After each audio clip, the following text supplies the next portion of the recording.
Grupo CIR y Canal México presentan.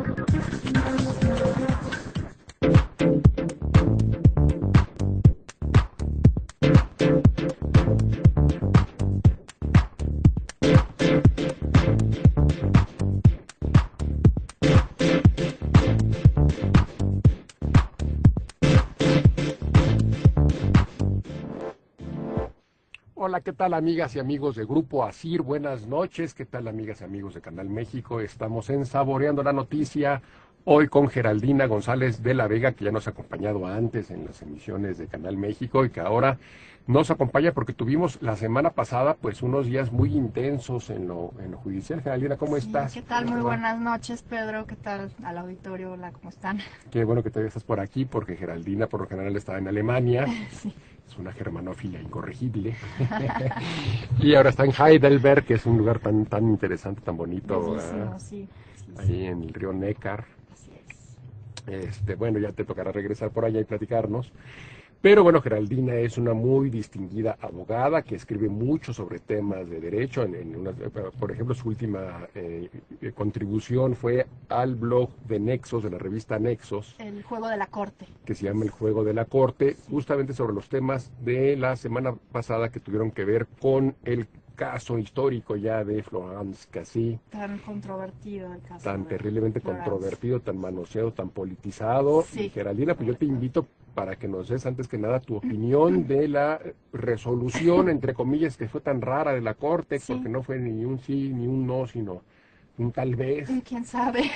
¿Cómo interpretarlo? Sí, bueno, pues lo que pasa es que el miércoles pasado se reunieron los 5 ministros de la primera sala para analizar el proyecto que presentó el ministro Saldívar y pues no llegaron a ninguna decisión. Ese fue exactamente el problema, que para llegar a una decisión en el caso de un amparo se tiene que obtener una mayoría, ya sea para negar el amparo o para otorgar el amparo.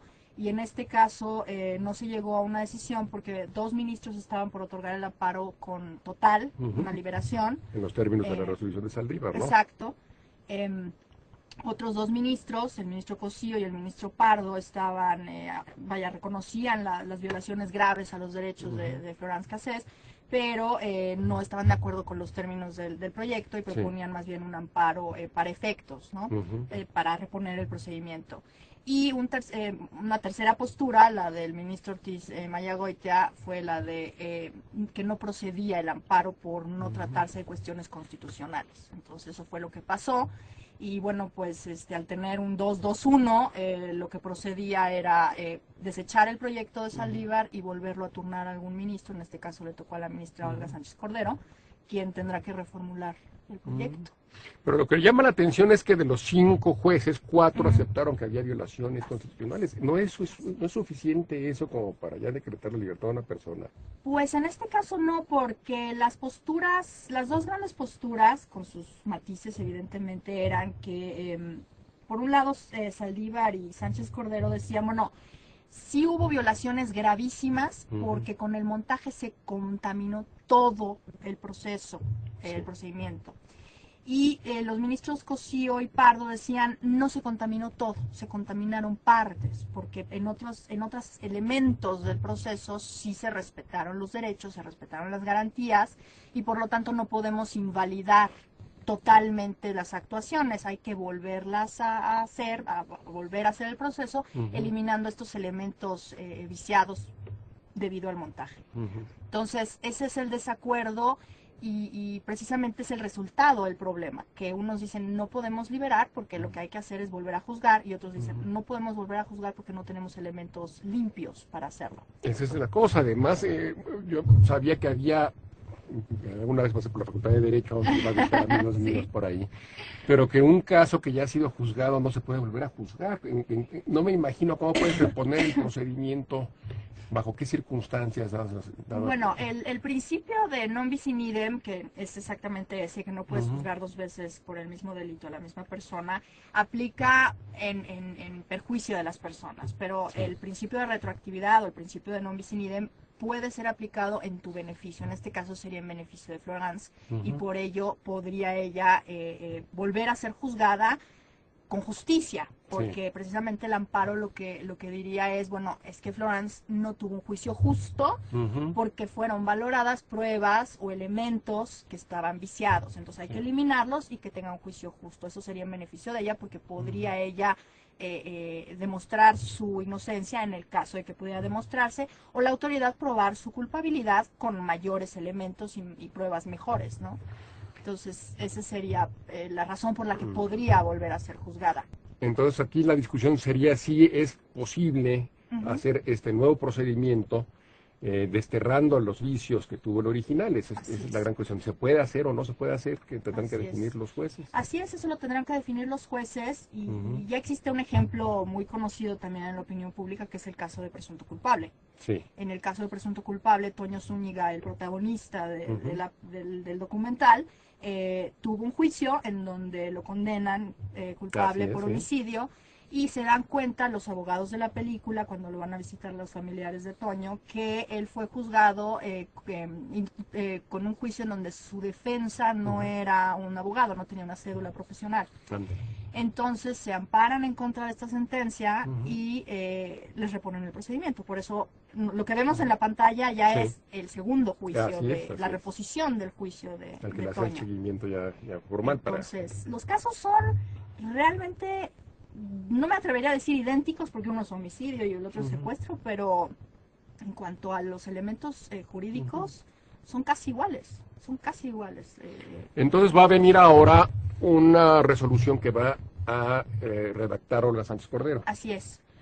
Ahora la ministra Sánchez Cordero es la que tendrá que presentar un proyecto que pues es libre, digamos, no tiene ahorita ningún parámetro para desarrollarlo. Ella podría presentar un proyecto en los mismos términos que lo presentó Saldívar, diciendo que hay un vicio completo del procedimiento y que tiene que liberarse, o podría apostarle, que yo considero que es lo que va a hacer para conciliar, para consensuar con los ministros Cosío y Pardo y lograr por lo menos 3 votos para el amparo. Pero además hay un detalle muy técnico en este asunto, que es el tipo de amparo. Al tratarse de un amparo directo en revisión, la Corte no sustituye al tribunal colegiado. O sea, la Corte únicamente tiene que revisar los elementos constitucionales, interpretarlos, determinar los parámetros bajo los cuales se va a devolver el amparo al tribunal colegiado, y este va a tener que decidir cuál va a ser el resultado. Entonces, también el proyecto de la ministra podría decir, bueno, los parámetros para resolver van a ser estos, pero pues en plena jurisdicción el tribunal puede resolver si ampara, si no ampara, si condena, si condena en este sentido no se puede porque es amparo, perdón, pero el tribunal, tendría plena jurisdicción para decidir qué es lo que va a pasar con ese amparo. ¿Y Olga Sánchez Cordero tiene algún plazo para presentar su nuevo borrador? No existe ningún plazo. Puede presentarlo, por ejemplo, el amparo, el proyecto de este amparo que presentó Saldívar se tardó 1 año entre la presentación del recurso ante la Corte. Fue si no me equivoco, un 7 de marzo del año pasado, y el ministro Saldívar lo sacó a la opinión pública con aquella conferencia de prensa el 8 de marzo de este año. Entonces, pues en realidad la ministra podría tardarse el tiempo que requiera. Ahora, sí debe tomarse en cuenta que hay una mujer privada de la libertad esperando una respuesta de la justicia mexicana, ya sea amparándola o no amparándola, pero siempre pienso en estas películas que vemos de los condenados a pena de muerte que están sí o no, pero ya díganme, ¿no? Claro. Y la situación de Florence, pues en cierta medida es esa. Ya díganme si me quedo, si me voy, si me amparan, si me reponen, qué va a pasar, ¿no? Por supuesto. Entonces, bueno, y además hay que subrayar el asunto innegable de que es un caso terriblemente politizado. Sí, por supuesto. Tenemos, por ejemplo, las opiniones del presidente Calderón previo a la resolución en el que se puso a opinar sobre el caso. Empezó a hacer una presión, pues a mi juicio, a la vista en el Poder Judicial, que incluso le llevó una llamada de atención por parte de la Suprema Corte de Justicia, de su presidente, pidiendo respeto por la división de poderes. ¿Cómo ves esa politización por parte de Calderón? ¿No? Es una cosa terrible yo creo. ¿Sí sentiste que hubo una presión indebida? Sí, hubo una presión indebida, hubo una presión inaceptable en un Estado constitucional, ¿no? Porque más allá vaya, me parece que el Ejecutivo, el gobierno federal, estuvo manipulando la muy importante causa de los derechos de las víctimas a su favor. Porque en todo caso los derechos de las víctimas pues también se vieron lastimados con este montaje. Las víctimas también estuvieron expuestas a este montaje, también fueron usadas para este montaje. Entonces me parece que era inaceptable esta utilización de los derechos de las víctimas. Pero además, en cuanto a la división de poderes, ¿dónde queda la autonomía judicial y la independencia de los jueces? Así es. Porque el poder ejecutivo, bueno, la administración pública en general eran los secretarios, la PGR, la Secretaría de Gobernación, el mismo García Luna saliendo de repente en todos los actos públicos inaugurando puentes y escuelas, presionando a los jueces a decidir en un cierto sentido, y eso lastima gravemente la independencia de los jueces, ¿no? Y yo creo que es de aplaudirse la intervención del mismo 21 de marzo que le jaló las orejas a Calderón, del presidente de la Corte, le que llamó dijo, la atención. oiga, bueno, no le dijo, oiga, a propósito de Benito Juárez, le recordó los principios básicos de un Estado de Derecho, que era lo que estaba lastimando el Ejecutivo con sus intervenciones y con un discurso terrible que dio un par de días antes, creo que el lunes o algo así.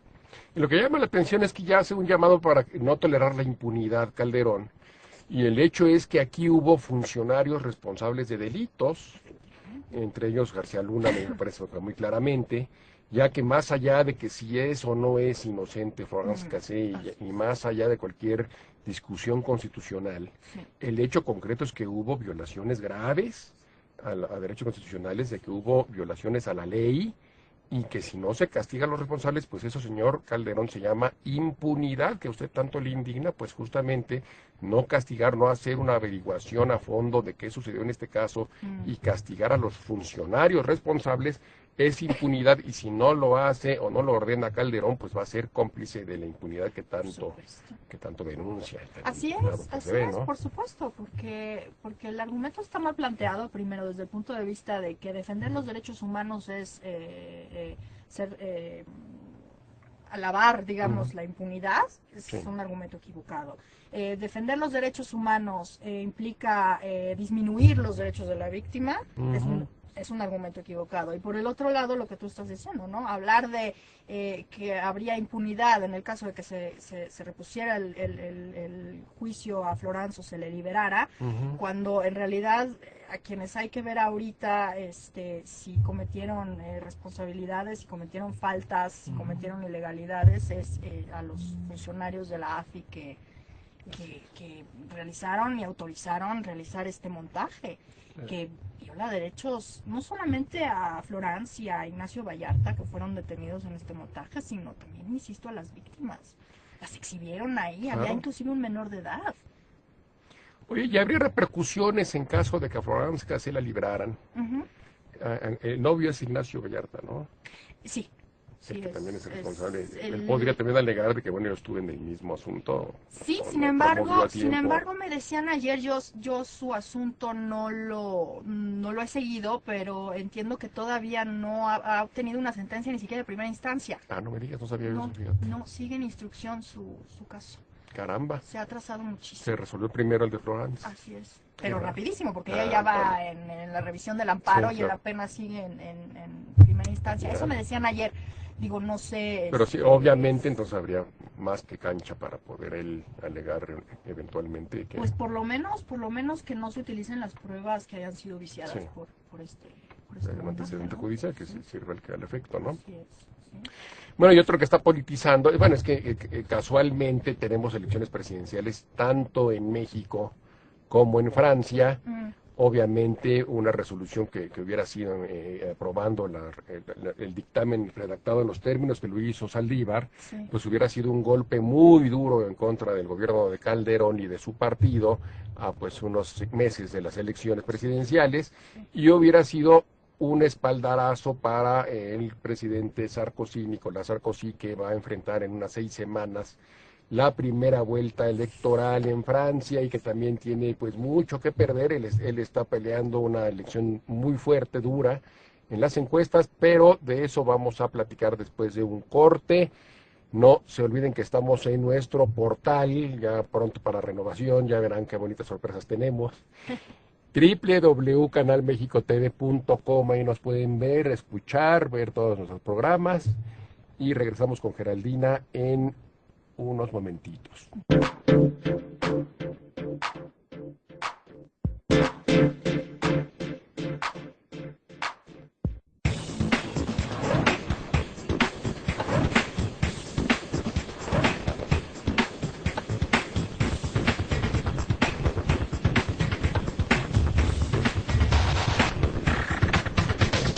Solo por el Canal México.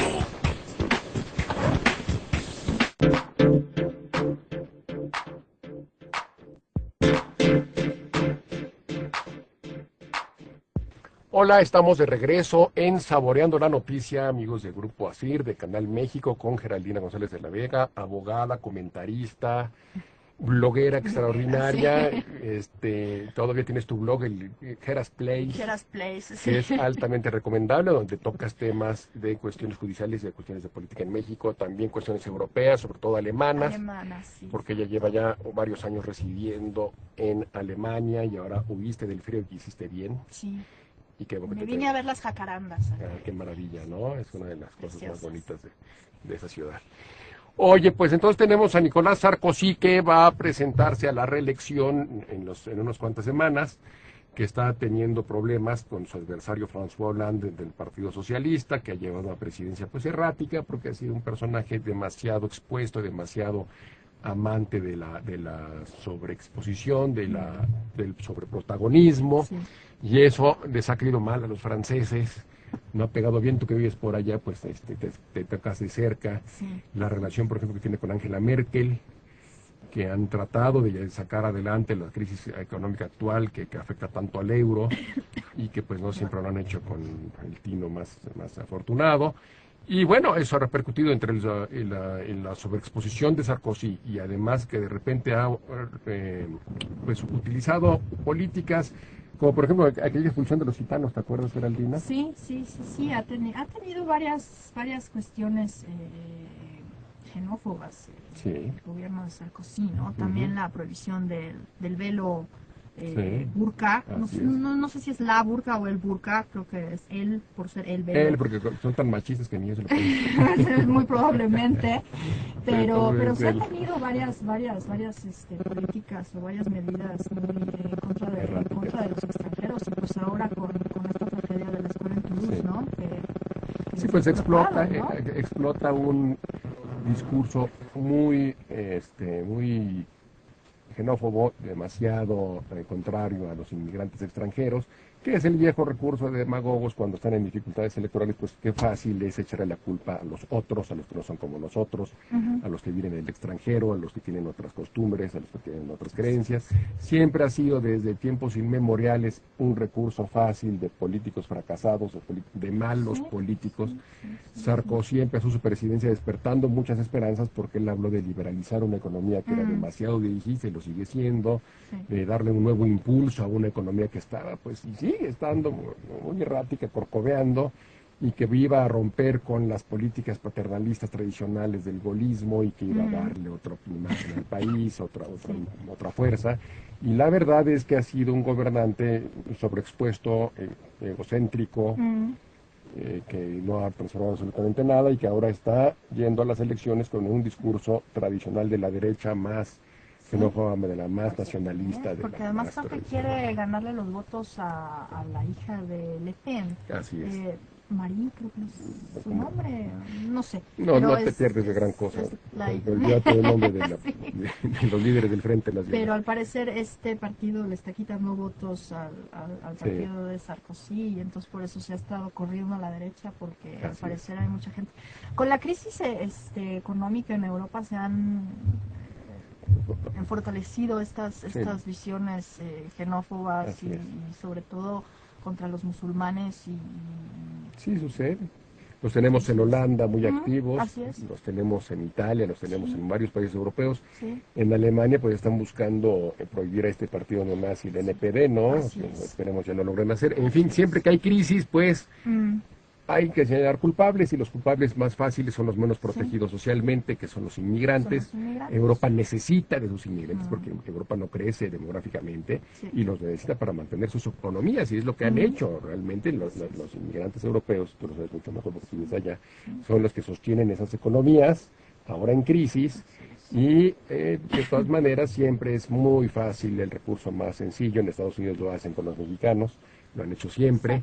Cuando hay problemas, los inmigrantes extranjeros tienen la culpa absolutamente de todos nuestros males y Sarkozy es un político que ha recurrido a esa demagogia y dentro de esta idea y esta propaganda que pretende hacerse para tratar de reelegirse, pues ha tomado como una bandera el caso de Rodas Cassis. Así es. Que presentan en Francia como una absoluta injusticia de una persona que es completamente inocente, ya prejuzgan en Francia, y que el presidente de Francia incluso habló hace poco a la cárcel con Rodas Cassis para consolarla y decirle que no se preocupe, que todo el mundo en Francia está siguiendo el caso, obviamente politizado también, tanto en Francia como en México. Eso es lo lamentable, porque más allá de la politización, yo ayer reflexionaba precisamente eso, bueno, yo vivo en Alemania, si a mí me llegara a pasar una cosa así, yo esperaría que mi gobierno, mi país, me protegiera y alzara la voz y buscara que se me hiciera justicia, ¿no? Porque, insisto, más allá de la politización del caso con Sarkozy, pero no me parece reprochable que Francia esté intentando proteger a una ciudadana suya.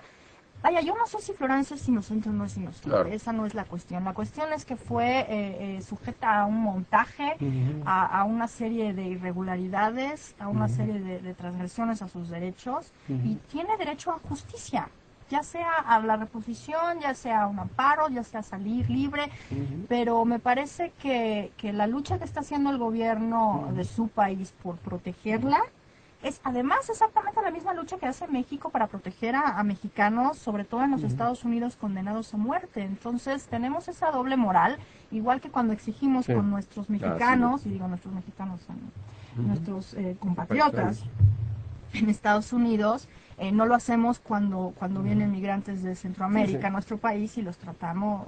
Pues son graves las denuncias en Naciones Unidas de cómo se tratan a los migrantes guatemaltecos y centroamericanos. Entonces ese doble rasero, esa doble moral, digamos, que tenemos en el país con respecto a nuestros nacionales y con respecto a los extranjeros en México, pues me parece que no se vale, ¿no? Me parece que la respuesta del gobierno francés para con su ciudadana es... Yo esperaría que hicieran lo mismo por mí. Y la defensa que hace el gobierno mexicano a los muchos, porque pues Texas se ha distinguido desgraciadamente desde hace mucho tiempo en ser el estado que más manda a condena de muerte a reos. Y bueno, han sido decenas y decenas de reos que han muerto en esta inyección letal durante el gobierno infame de Bush Jr. y ahora con este intelectual que tiene Rick Perry. Y desde antes Texas abusa de la pena de muerte. Y muchos de los condenados, bueno, evidentemente la mayor parte de los condenados son miembros de minorías, en una desproporción absoluta de la proporción que hay de minorías como población en Estados Unidos. Si lo comparamos al número de condenados a muerte, vemos que los hispanos y los negros son mucho más condenados a muerte de lo que son los anglos, ¿no? Pero además hay un detalle muy interesante en este asunto porque uno de los derechos que se alega violados a Cassés es el derecho a la asistencia consular. Sí, así es. Y las interpretaciones de la Corte Interamericana y del Comité de Derechos Humanos con respecto a este derecho han sido a petición de México. El caso Avena es un caso de México en donde se demanda a los Estados Unidos por no respetar el derecho de asistencia consular de mexicanos en Estados Unidos condenados a muerte. Y la opinión consultiva sobre los alcances del derecho de asistencia consular de la Corte Interamericana es una opinión solicitada por México a propósito de los mexicanos en Estados Unidos condenados a muerte. Entonces, es ilógico que aquí hablemos del derecho a asistencia consular como una cosa de menos. Así es. Cuando estamos exigiendo que sea respetado en otros países para con otros la vara mexicanos. que mides serás medido, decía la Biblia, y hago la cita porque también hay que comentar después un corte que vamos a hacer sobre el tema que también tiene que ver mucho con el Estado laico, con las cuestiones de derecho y con una reforma que se está discutiendo en la Cámara en esos momentos, justamente sobre la laicidad del Estado mexicano. Nosotros volvemos después de un corte. Les recordamos, estamos en www.canalmexicotv.com y además tenemos nuestro blog, tan bonito blog que es www.canalmexicotv.blogspot.com.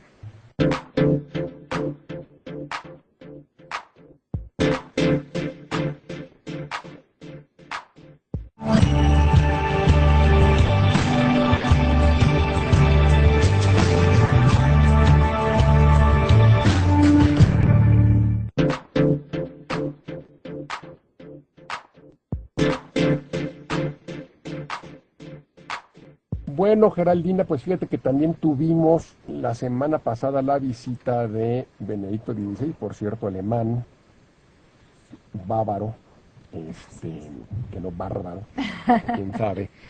En México estuvo en Guanajuato, no vino al Distrito Federal, vayas a saber por qué extrañas razones. Sí. Estuvieron los 3 candidatos presidenciales y el expresidente Fox y todo el mundo de la vida política oyendo la misa de su santidad el domingo pasado. Y bueno, pues ya más allá de la visita que ya pasó y que ya lo que se tuvo que decir acerca de muchos detalles que ya se dijeron, pues está lo que está ahora es justamente la discusión de la reforma del 24, ¿no? La reforma del Estado laico, que han Así dicho, es, sí, que consiste por un lado en ya ponerle el apellido o el apelativo de laico al Estado. Ese sí son 2 reformas en realidad lo que se están así discutiendo en estos días en el Senado. Okay. Es la del artículo 40, en donde precisamente esa es la idea, ponerle el apellido laico al Estado mexicano, Estado de República Federal Democrática, en fin, laica.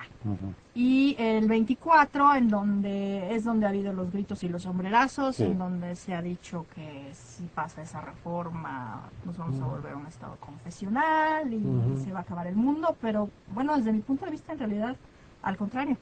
Sí. Es una reforma que además reconoce la libertad de conciencia, que no estaba antes. Quienes somos ateos y no profesamos una religión, no teníamos un derecho reconocido en la Constitución, y si pasa esta reforma lo tendremos, lo que me parece muy importante.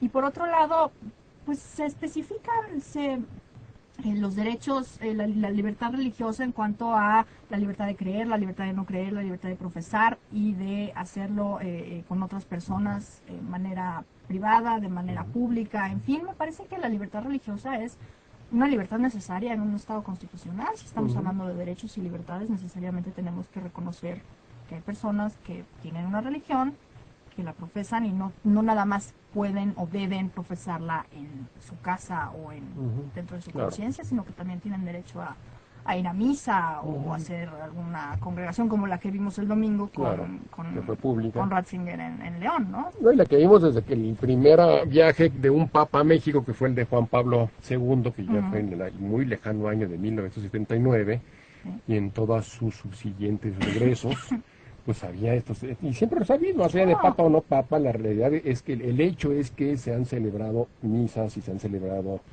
este tipo de eventos religiosos, y no solamente por la Iglesia Católica, sino también por las iglesias protestantes que están creciendo mucho en México y que realmente no tiene mayor problema. En realidad es una discusión pues inane, que no tendría forma de justificarse.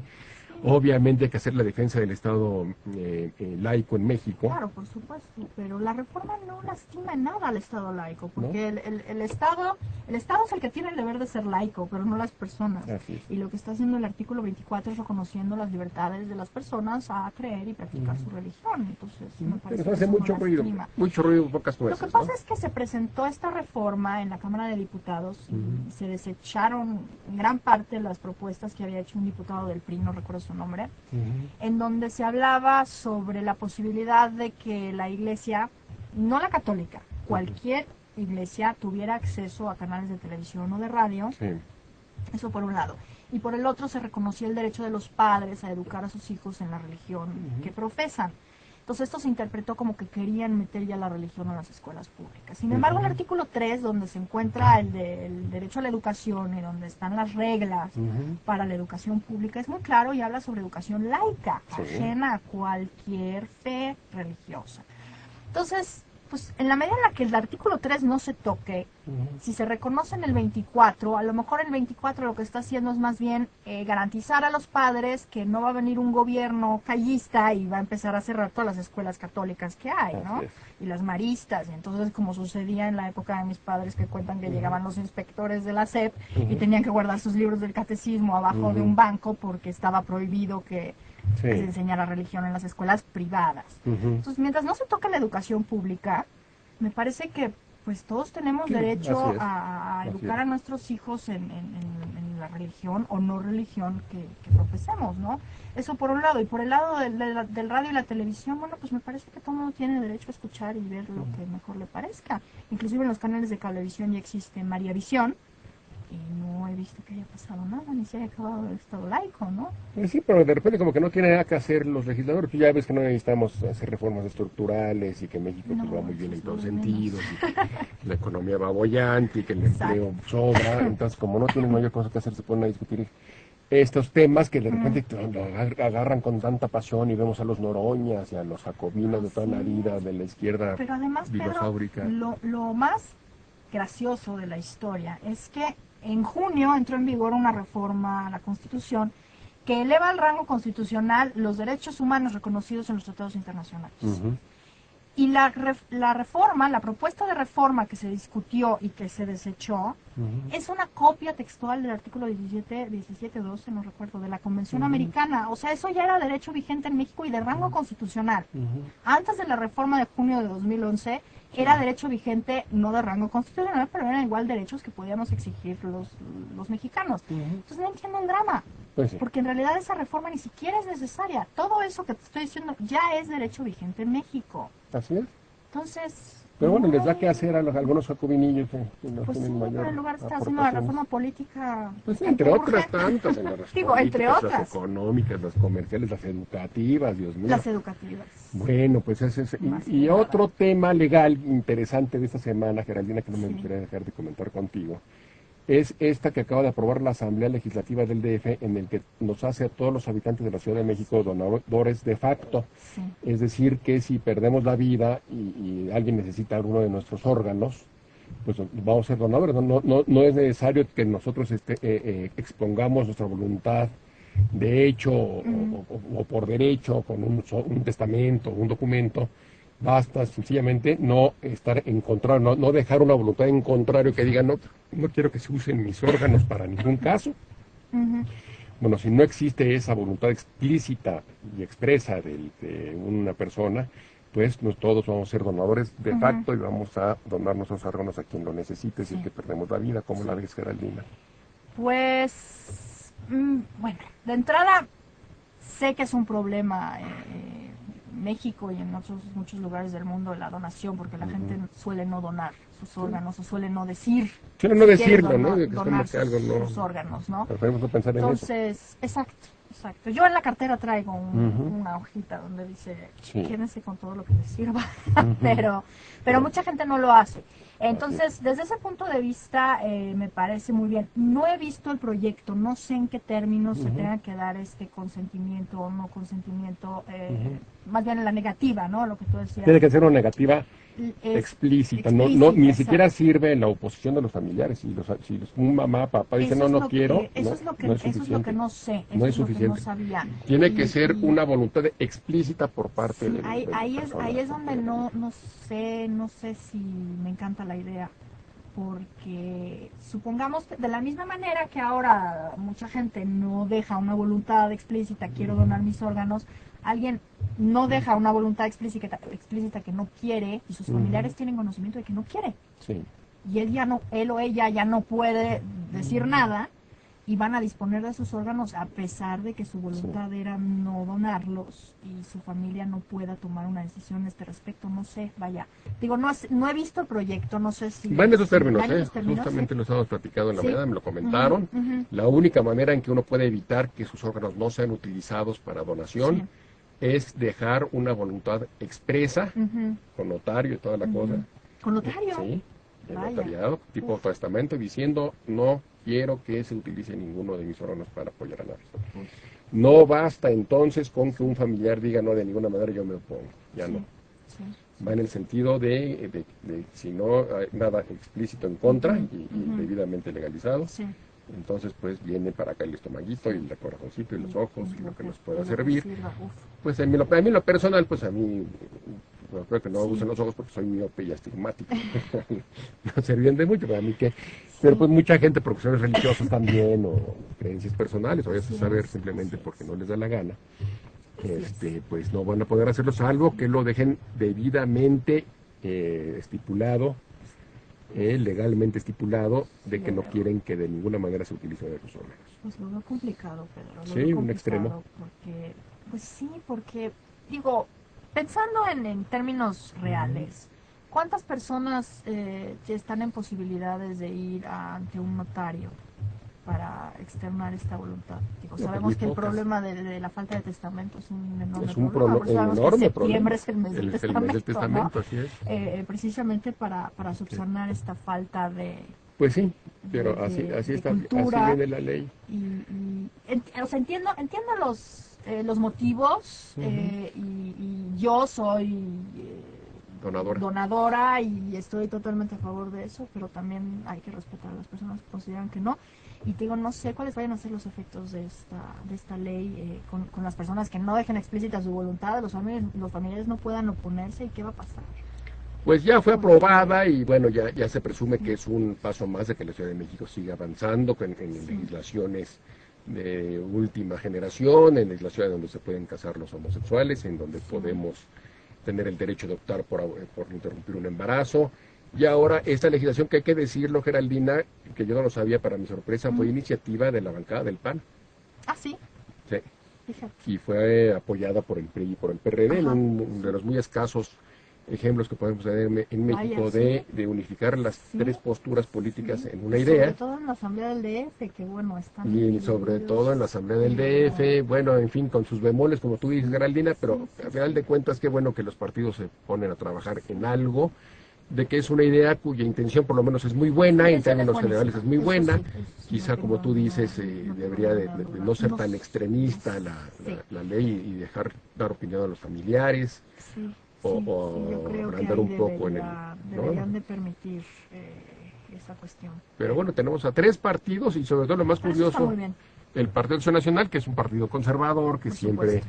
se ha caracterizado en México, pues el Partido Acción Nacional de México en la Asamblea por oponerse a todas las iniciativas de vanguardia que ha habido últimamente en el gobierno de Marcelo Ebrard, y que pues es un partido más cercano a la Iglesia Católica y todo eso. Bueno, pues fue el partido que promovió esta idea, fue la que presentó la idea en la Asamblea, aceptada por sus dos partidos adversarios, y que ya pasó, ya es ley Sí. en la Ciudad de México, en el Distrito Federal. Pues muy bien. Y no sé cómo andamos nos quedan 2 minutitos, porque fíjate, Geraldina, que estamos también, yo sé que tú haces seguimiento como abogada muy profunda y efectiva que eres, y enterada de los temas judiciales tanto de México como del mundo.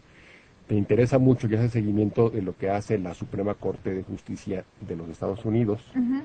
Y te has preocupado, al igual que yo y muchos observadores, en la forma en que también se ha politizado tremendamente la Corte Suprema de Estados Unidos, que era el ejemplo de Corte Suprema independiente, y donde los jueces pues siempre estaban manejándose aparte de la política y aparte de cualquier consideración ajena a la justicia. Pues tenemos que en los últimos años, pues de los 9 jueces que conforman la Corte, pues son 5 claramente conservadores, 4 Sí. más orientados a posiciones liberales. Así es. Y este desequilibrio ha repercutido en legislaciones como la que, por ejemplo, pues, no le pone ya trabas, y quita cualquier posibilidad de ponerle trabas a las donaciones a estas CAPs, que son las que recaudan dinero para las campañas electorales Sí, en Estados Unidos, que se han encarecido tanto. Sí. Y obviamente hubo un intento, incluso por John McCain, que fue candidato republicano en las elecciones pasadas, por hacer límites muy claros a lo que pueden hacer las asociaciones políticas y los órganos políticos para poder darle dinero a los candidatos en Estados Sí. Unidos y que no se encarezcan tanto. Sí. Pues la Suprema Corte echó para abajo, y ahora pues se mantiene la posibilidad de darle, pues terciando el dinero en unas cosas que se llaman CAP, que son comités de acción política, que es por donde se canalizan los recursos que dan los grupos de poder a los partidos, a los candidatos sobre todo, Sí. en Estados Unidos, pues darles grandes recursos, encarecer las campañas y hacer que la influencia de los grupos de poder crezca y que las campañas se encarezcan y que la democracia en Estados Unidos sea cada vez una cosa más de ricos y más de grupos de poder. Pero no es este el tema que quiero yo platicar. Ese es uno de los temas que se han politizado en la Suprema Corte de Justicia. Es como un ejemplo, un preámbulo a lo que te voy a platicar regresando de un pequeño corte. Amigas, amigos de Grupo ASIR, estamos en www.canalmexicotv.com. Volvemos.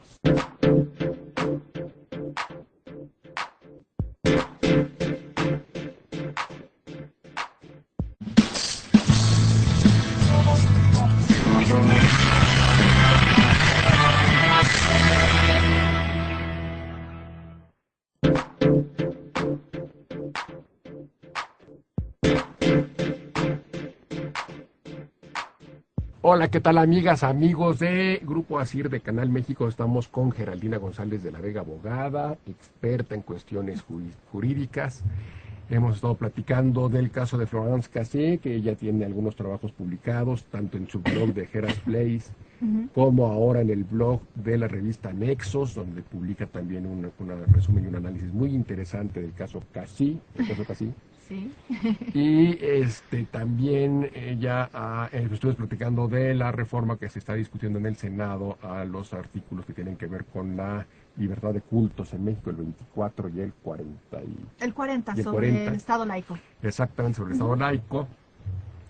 Platicamos también de la donación de órganos, que ya no se va a necesitar una aceptación tácita, explícita por parte de las personas, sino que si no hay una oposición explícita en contra, pues van a poder disponer de los órganos de cualquiera de nosotros que pierda la vida, lo que a mí en principio me parece bien, aunque discutíamos y platicábamos con Geraldina sobre los bemoles que tiene todo esto, y ya yéndonos un poquito a lo internacional, que Geraldina también maneja mucho, pues estábamos platicando de la Suprema Corte de Justicia, cómo se ha politizado, ¿verdad? Sí, bueno, pues es ya toda una cuestión, pues como aquí platicábamos hace un rato en el caso de Florence, la intervención de todos los poderes y presión para la decisión de una corte. Ahorita el lunes, martes y miércoles en la Suprema Corte de Estados Unidos se iban a llevar a cabo como los llaman, los argumentos orales para plantear el asunto, para declarar la constitucionalidad o inconstitucionalidad del Obamacare, que es la ley. La ley que establece un sistema médico de seguro médico para los estadounidenses. Por primera vez hay un seguro para todos los estadounidenses. Pero bueno, los republicanos han hecho una guerra declarada a esta iniciativa con toda la fuerza, y el gran punto aquí es que esa ley obliga a todos los norteamericanos a tener un seguro, a contratar un seguro, que incluso el Estado se compromete a apoyar a quienes no lo puedan pagar para que lo puedan hacer, pero el hecho de que obliga a los norteamericanos puede ser interpretado como anticonstitucional, y el hecho es que de los 9 jueces de la Suprema Corte de Justicia, 5 son abiertamente conservadores, algunos de ellos rabiosamente conservadores, como este juez Scalia, Antonio Scalia, que nominó, me parece que Ronald Reagan. Sí, creo que fue. Y que es, pues, siempre sus votos y sus opiniones van en más conservadores, más cercanos a las posiciones del Partido Republicano. Que, ¿cómo olvidar a Clarence Thomas, el juez? Ese también es terriblemente conservador. Juez afroamericano que fue nominado por George Bush Sr., el padre del tontito que tuvimos después, y que es terriblemente conservador y además mediocre como él solo, porque sabes que nunca interviene, nunca hay opiniones de él a fondo. No. También leía yo que casi nunca se preguntan los argumentos orales, por lo general es de los jueces que se quedan callados y no ni preguntan, ni intervienen, ni nada. Es de los jueces más mediocres de la historia de la Suprema Corte de Justicia, que es una gran institución, histórica institución, y ahora tiene pues estos 5 jueces conservadores que hacen mayoría y que podrían darle... Bueno, en realidad se habla de 5 contra 5, y estoy jugando a propósito con los números porque son 9, porque el juez Kennedy es el llamado voto, ¿cómo lo traducirías? El swing vote. El swing vote, el voto que digamos el fiel de la balanza. Porque no es tan conservador. No, a veces se va con los conservadores, Scalia, Thomas, Alito y el presidente Roberts, y a veces se va del otro lado con Ginsburg, Kagan, Sotomayor y ¿Breyer? Sí, no me acuerdo cómo se llama. ¿Sigue Breyer o...? No. No, Yo creo que sí. Bueno, los cuatro liberales. Ahorita se me digamos. fue quién es el cuarto Sí, liberal. a mí Pero también bueno, se el me chiste fue. es que Kennedy es ahorita al que según he leído con esta decisión, al que hay que apelar Para ver, para ver él es hacia el dónde fiel de se la va. balanza. Ujú. Ya empezaron las audiencias y han estado muy duros Scalia y los jueces Sí, conservadores, sí. porque obviamente pues vienen elecciones de Ujú. noviembre y uno de los temas que más han atacado a los republicanos y lo van a seguir haciendo es el Obamacare, que los republicanos han tomado Sí. como una bandera, le han pegado como a piñata, lo van a seguir haciendo y desde luego que una resolución en contra del presidente Obama y del Obamacare pues sería un golpe duro en contra de las posibilidades de reelección del presidente, aunque para como están los candidatos republicanos, de verdad que se necesitaría mucho más para que Obama, ¿no? Qué horror de Qué terror con los ese, candidatos. el Santurrón Santorum. Santorum, decía yo, si fuera yo mujer en Estados Unidos, estaría yo aterrada de que una persona tan arcaica, con ideas tan arcaicas como Pues él bueno, fuera a ser presidente. Hay alguien que se opone a los anticonceptivos. Ya Ya me habla de toda una concepción de las mujeres a la cocina y que quiere como prohibir la pornografía, que diría Sí. nuestra amiga Estefanía, no, Estefanía, bueno, pues que quiere prohibir la pornografía y quiere Sí. hacer una serie de barbaridades. Dice que le da asco un discurso que dio John F. Kennedy muy famoso en el que se declara a favor del Estado laico precisamente. sí. Pues le da asco el señor, imagínate nada más que da asco, verdaderamente es bueno. él. Y Mitt Romney, que es un poquito menos malo, pero que es un tipo muy lejano, de 300 millones, una fortuna de $300 millones que se le viene declarando cuestiones como que le encanta despedir personas y que los más pobres no le interesan Ujú. y que la verdad no conecta con el público justamente porque una gente que tiene $300 millones pues es muy difícil que conecta, ¿no? Sí, sí. Bueno, yo me acuerdo que las elecciones de Obama hace 4 años, Mitt Romney era uno de los más presentables. no, de los impresentables. No, Porque bueno, porque McCain es- era moderado, entonces No, y además Romney era de los que decía Porque uno, además era "No". mormón y millonario, ahorita es el más presentable. Y ahora Fíjate exacto. que nos tenemos que ir, Geraldina, está muy interesante la plática que va a ser Como siempre, Pedro. y desde luego que vienen muchas más. Geraldina, muchísimas gracias Con por mucho estar con gusto. nosotros en los micrófonos de ASIR, en el Canal Muchas México. gracias a ti. Nos vemos a la siguiente y gracias amigos, buenas noches.